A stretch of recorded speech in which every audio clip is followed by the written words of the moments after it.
Hey guys, so today we thought it important we discuss low libido in women. Sex is important, and being able to enjoy sex is important. Being able to desire sex is important. Being able to orgasm is important. Yeah, so we thought we'd discuss low libido in women, some of the causes, and what we can do to help you manage it. Yeah. And as gynecologists, it's important that we create a safe space, or a space where you feel able to open up and discuss any of the issues you may be having with your partner, or any of your sexual concerns that you may be having. So it's important to note that sometimes sexual issues may coexist.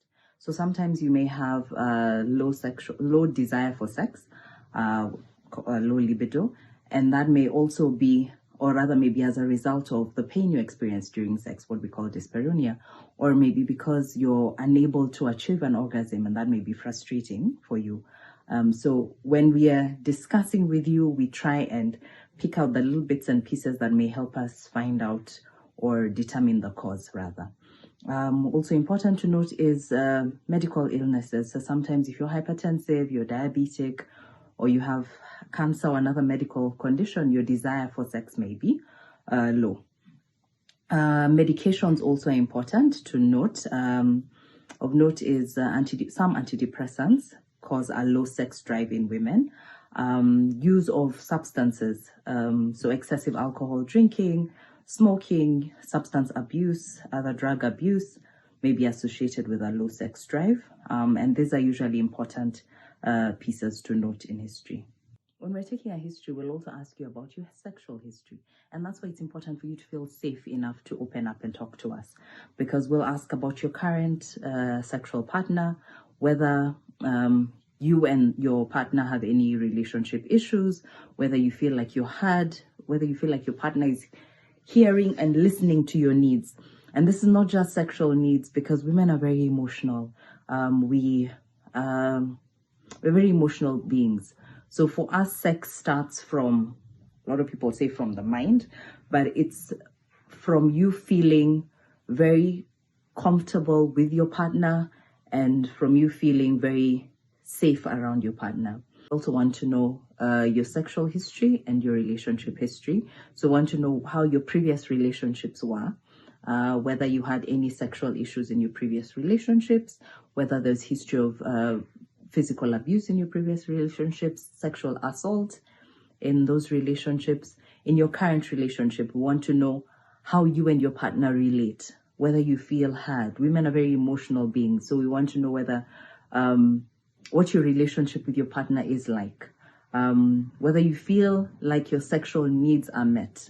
And also in the relationship history, when we want to know about how you and your partner relate, do you go on date nights? Does your partner do things to make you feel special?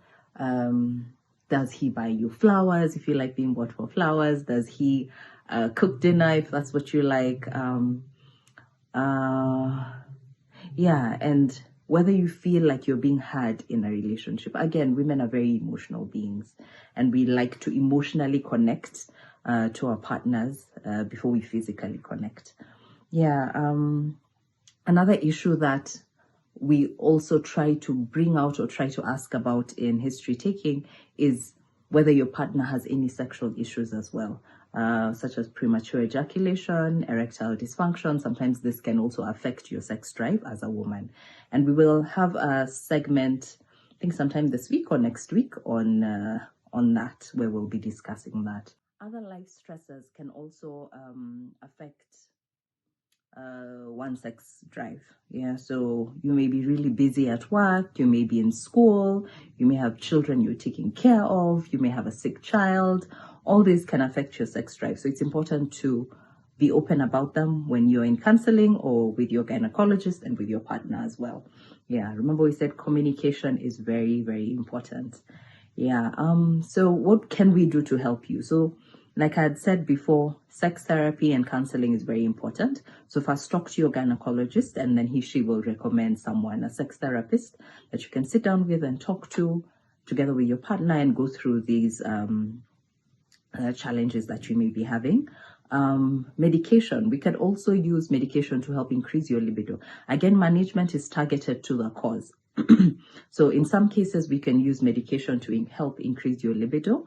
In some cases, we can also use hormonal therapy to help with the symptoms, particularly where they're hormonal causes, such as in menopause. Yeah, so as a woman, it's important to be able to, one, communicate to your partner what you want done, how you want it done, and where you want it done. And then to also be able to feel safe to talk to your gynecologist about this and other sexual issues that you may be having with your partner, so that we can help you have a healthy sex life.